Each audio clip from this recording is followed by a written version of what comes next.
Man, what a great game last night, huh? Okay. I'm not just saying that because Jim Mingus, one of my battle buddies, is from the great state of Minnesota, but he actually lives in Kansas. But Jim, I appreciate the lead-in. We did watch the end of the game last night, and it was a great game. So Kansas will take it all. I'm pretty confident. But hey, I'm Pete Gallagher, the Network Cross-Functional Team Lead. Have the honor of having been selected to do this back in October. We started running about in November, and we have been running pretty hard ever since. And one of the first things is we took on the task of being the Network Cross-Functional Team Lead. In the directive, we were given 2 priorities. Number 1, solve world hunger, and number 2, get peace in the Middle East. So we've been working very, very energetically focused on those 2 efforts. One of the other things we've been doing is a very proactive deep dive in the science and technology portfolio. So I'm joined here today by my battle buddy from RDECOM and CERDEC, Pat O'Neill. Pat? Hi, my name is Pat O'Neill. Can you hear me yet?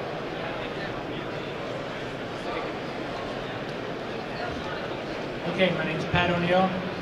I work in Army Material Command under General Carter, under RDECOM for General Winds, and I run one of the 6 RDECs under General Winds. So if you ever think about today, if you're a baseball fan, the Yankees and the Red Sox are tied for first place and tied for last place. So in honor of General Perna, the Yankees fan, and in honor of the Chief Noe, the Red Sox fan, are two tied together. So we're here to talk to you about what we're doing in support of network modernization. I guess we're going to have to share the mic. I guess we're going to have to tag team the mic. So come on a little closer. Who's going to turn it on? Okay, so let's go ahead and go to the next slide. So earlier today, you heard the vice, the under, and you heard the Secretary of the Army. They talked about kind of where we're going as an Army. Can we go to the next slide? They talked about the 6 modernization priorities for the Army, and they had mentioned we have 8 cross-functional teams. Priority number 4, depending on who you talk to me, it's priority number 1 because it's my job. Priority number 4 is the network. And as you can see, with all the other priorities, the network is truly cross-cutting, much like the synthetic training environment, and also like assured PNT. But when you're talking air and missile defense, you got to have sensors, you got to have target acquisition, and you got to have shooters, and that only happens if you have a network. Future vertical lift. What do we put in our aviation platforms? It's going to ensure air-to-ground interoperability and air-to-ground integration. We got to make sure that every future vertical lift platform becomes part of the network, becomes part of the warfighting ecosystem. Long-range precision fires. Again, sensor to shooter, target acquisition. The network's got to enable that, and we got to enable the network. Next generation combat vehicles. Every platform's got to connect. Every platform should be an extension of the network. And then soldier lethality, Chris Donahue and the folks down at Fort Benning working on the soldier as a system. Part of that system is their ability to be connected, their ability to see their buddies, to be able to communicate with their buddies, to reach the ground platform, to reach out and touch their flyers, to be able to talk air-to-ground integration. Every soldier's not just a system, every soldier's got to be connected. So the network, as I see it, is priority number 1, and it's critical for me. Now, as we've gone through the last 150 days or so, really figuring out what can we do immediately to establish some quick wins, and what do we need to do longer term to get us the network we really need. But again, we were focused on the 4 lines of effort. Jim Mingus and Dave Bassett just talked to you about 2 of those 4. The command post mobility and survivability, and then the common operating environment. What I'm focused on is the 2 big priorities for me, is that unified tactical network and joint and coalition interoperability. So the unified tactical network is about what are we going to deliver that allows us to fight and win in a contested environment against a peer adversary. There are some solutions right here, right now, readily available that our joint and special operations teammates are using, that industry has, and so through a combination of proven capabilities that's already out there, through some of our current program lines inside PEO Soldier and PEO C3T, through some non-developmental items and commercial off-the-shelf solutions, we're working very aggressively on what we're calling this integrated tactical network. And it is about optimizing what we currently call our lower tactical internet, fixing our radio systems to get out of a box-centric, waveform-centric solution, and really think of the network as more of an ecosystem. And so we're doing some experimentation right now with a battalion out of the 82nd, 2CR, Stryker Regiment over in Europe. and the 1st Security Force Assistance Brigade. Over the course of the next 18 months, we're going to be assessing the scalability of that, okay? And then looking at next generation. We've also been looking very heavily into the science and technology portfolio. Again, working with Pat and his team, working with folks from DARPA, from ARL, from SOCOM, AT&L. We went down to visit the folks at SoftWorks. We met with NSA and Cyber Command. We met with DISA. We met with everybody that we can think of that's doing something in the network space. We still got a few do-outs. There's a lot of people doing stuff in the network space. But what we're trying to figure out is what's going to give us that technical advantage to be able to fight and win in a contested environment. That's really what's driving it. So for those 2 priorities I'm working on, the science and technology threats that Pat's working on are really about cyberspace, communications, sensors and intelligence, and mission command. But it's about the threat. The threat is the pacing item for all of us, and that's what we're targeting our efforts on. It's addressing the threat and then only using those Army research and development dollars for only those things the Army can do. And Pat will talk to you a little bit more about that. But the big things, the game changers, electronic warfare and cyber. Those are kind of the big threats that we think we're going to be faced with. You know, people talked about congested, contested, regardless. What we have to be able to do is be able to assure network connectivity from, you know, home station to that soldier on the edge with assured network transport, and be able to assure that we can protect the integrity of the data from home station to that soldier on the edge. And that's really what we're working towards. We want to, you know, Jim talked to you, Jim Mingus, about all those characteristics and attributes and the technical requirements. We're really, early on, we're trying to get after the simplicity piece and fixing our joint warfighting capability. The longer term effort is what Pat and his team are looking at, and that's they've taken a lot of time over the last few months to really look at the science and technology portfolio and see what is most promising, and make sure that between Dave Bassett and our other PEOs that we are postured to transition. Because in many cases, that's one of the biggest challenges with the science and technology portfolio, is we're not ready for transition, and then some of their efforts don't get realized. So Pat, with that, I'll turn it over to you. Okay, I think the mic's working. So it was the network was working fine. It was an SOP. Step 1 was actually turn it on. So that's on me. So just a couple things about the network threats before we go on to the next page. Remember what Pete Gallagher just said. In a contested environment, that's why our network's not working. In a contested environment, the threats down there in the bottom right. Oftentimes you'll hear the acronym CEMA, C-E-M-A, cyber and electromagnetic activity. Those are the 2 main threats that Pete talked about down there. Electronic warfare. You know, the last 15 years, it hasn't been a big threat. We've kind of sort of fallen asleep at the wheel a little bit. We've learned a hard lesson over in the Ukraine. We've got to pay more attention to jamming, both defensive and, of course, offensive, which we always had in mind. Cyber, where we're going in the future. Talk about cyber, there's offensive cyber and there's defensive cyber. They're both very important. Think about artificial intelligence and where we're going at. AI has been a term that's been around for 30 years, but the thing we've done in the last year has been incredible. You know, back in the day, I think there was a guy named, a Russian named Kasparov, who was trying to beat a computer in chess. I think the computer finally beat him like 20 years ago.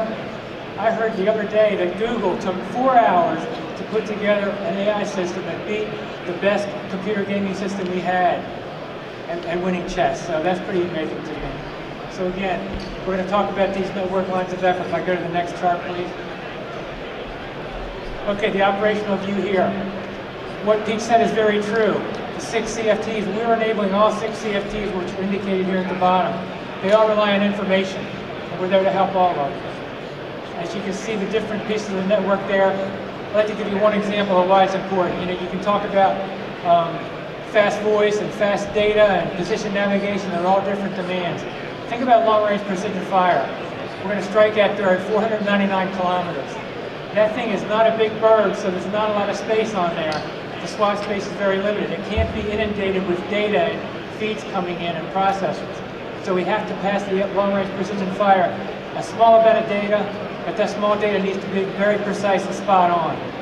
Think about an autonomous ground vehicle on the other hand. It's got to collect everything. It's got to have real-time video being fed back to a controller. It's got to know what sensors are collecting what. It's got to know what the threat is. So that's a different demand. However, if you think about that, the long-range precision fire, we could have an autonomous platform out there providing that information at a deep space up to the LRPF. So providing that very specific data about where the threat is and where the threat has moved to the long-range precision fire out there. So there's a bunch of different data demands. We have to network that works together better. Moving over to the right there, that's a list of all the different things we, RDECOM, CERDEC, are tackling to support the cross-functional team. All 4 lines of effort you saw on the previous page. The color codes there, the green, the pink, and the blue, map back to the 3 of the 4 lines of effort. The joint interoperability is not listed here. They map to each lines of effort there. Just talk about a few things that you're staring at, the autonomy and intelligence. That's an important thing. Think about the iPhone you have now. If you happen to lose a signal on Wi-Fi, it'll go back to the base signal. You'll trade that back and forth without having to worry about it. It's all autonomous. It's done very quickly. That's a great thing for the soldier out there. It truly is. Resiliency. Think about we need the ability to be anti-jam. Low probability of intercept, low probability detection, and be able to have anti-jam signals. Now the commercial market is marvelous. We're going to work together with the commercial market in many ways. The commercial market's not that focused on anti-jam. The defense industry is focused on anti-jam, but the general commercial market is not. So that's something we work with the defense industry on. And finally, situational understanding. I mean, the words are simple, right? Information is power. So we need to be able to share information around quickly, effectively, efficiently, and protect against any sort of cyber threat or cyber misdata in there. So with that, I'll let you look down that list of the different things next to Chief Noe there. And with that, I think we're ready to take any questions. Pete, any comments? Just, I talked about the science and technology aspect of it. As General Mingus said earlier, about 21 March of last year is when we began this journey with General Milley. And we spent a lot of time and a lot of energy and a lot of, burned a lot of brain cells really digging into the problems with the network. And we explored several different courses of action before we came up with the network modernization strategy. And this was, even before the CFTs were even in a concept that were being rolled out.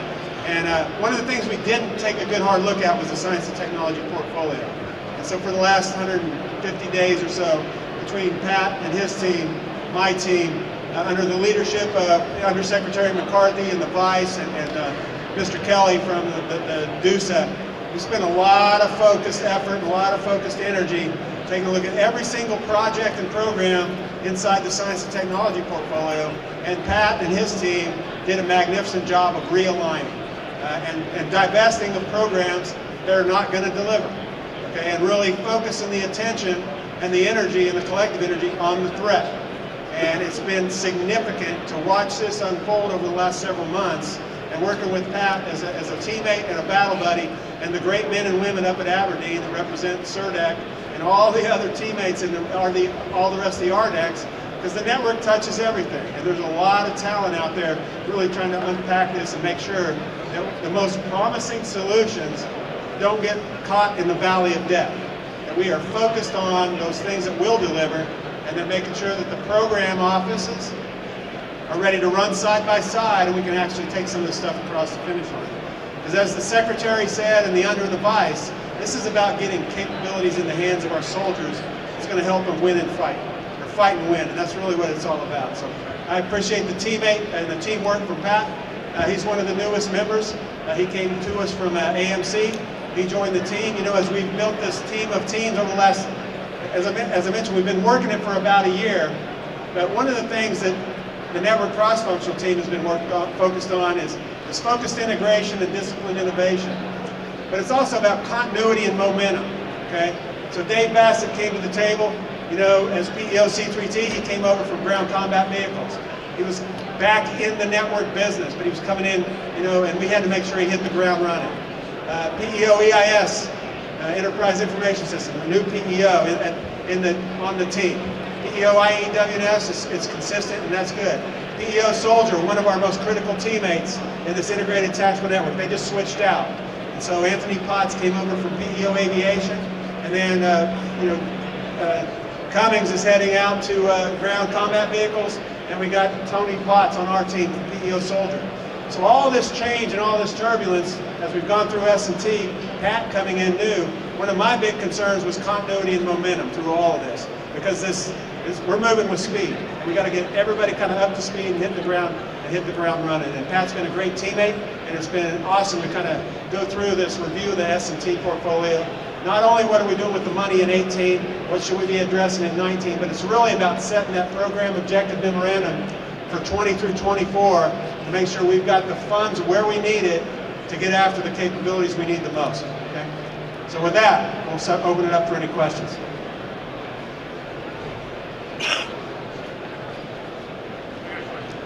Any questions? Okay. Yeah. My name's Tom Cole.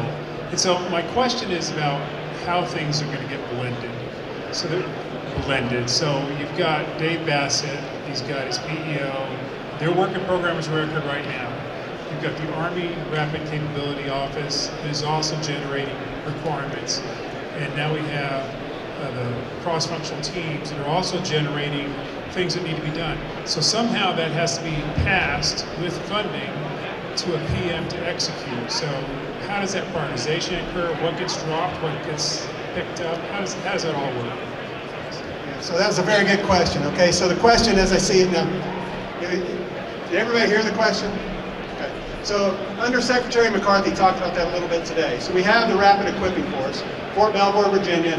They are all about rapidly equipping force out there that are in the fight that need capabilities like immediately. And that Rapid Equipping Force is doing that. And in some cases, some of our priorities for the network, if it's readily available and we've got somebody going out in the fight, we're going to explore the usage and the utilization of the Rapid Equipping Force and get those capabilities out there. Doug Wiltsey in the Rapid Capabilities Office is looking at 3 major areas of concern: electronic warfare, cyber, and assured PNT, position, navigation, and timing. They are not generating requirements as an RCO. They are trying to look about 3 to 5 years out and really address the biggest major concerns and figure out what's in the art of the possible and try to get solutions in those 3 lines of effort. If there's anything we can leverage in the network cross-functional team or in the assured position, navigation, and timing cross-functional team that Mr. Willie Nelson is leading, we are going to leverage Doug Wiltsey and his team. We are not working around or against any of the PEOs. We are working by, with, and through. So everything we're doing, I'm working in concert with Dave Bassett and PEO C3T, or with Anthony Potts and PEO Soldier. But if we need to leverage the Rapid Equipping Force, we will. If it makes sense for Doug Wiltsey to pull it into his portfolio, and he can somehow cycle faster than maybe General Bassett or somebody else can, we'll work through that. But I think what's happening with the Rapid Capabilities Offices, they're looking at what's in the art of the possible, and they're working through the authorities of the PEOs to actually deliver. Does that answer your question? It does not. Okay. No, because what I'm talking about is how does that work get done? So how does what work?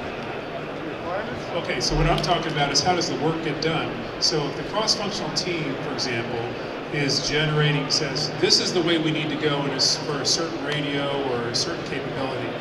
Well, Dave Bassett's already working on things, and those guys are working full-time right now. So how does that new effort get translated into something that gets delivered? Do you have to reprioritize? Do you have to stop doing it? So does the cross-functional team make that decision?